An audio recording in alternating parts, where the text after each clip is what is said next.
Mi nudimo slatka i slana peciva, imamo kiflice slane, imamo sve vrste slatkih kolača, dizajnih, biskvita, ali naš specijalitet su naše čuvene bramborove placke.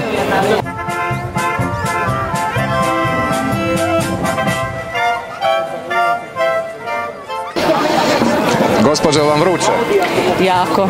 Dobro što ne grije do zgora. Za koju televiziju? Za moj portal. Ovo je Daruvarska. Ajde da maknemo onda ovoga. To za pivicu. Mi uopće ne pijemo, mi sam hlastam. Bez daljnjega. Malo rakice, malo pive, malo ovih placki naših čeških.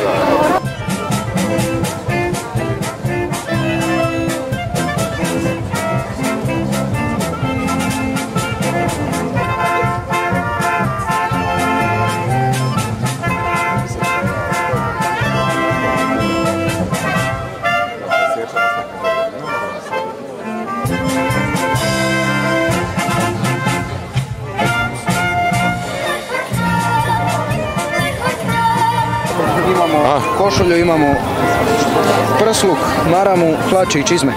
I to je to. To je naša narodna nošnja. Samo tako jednostavno.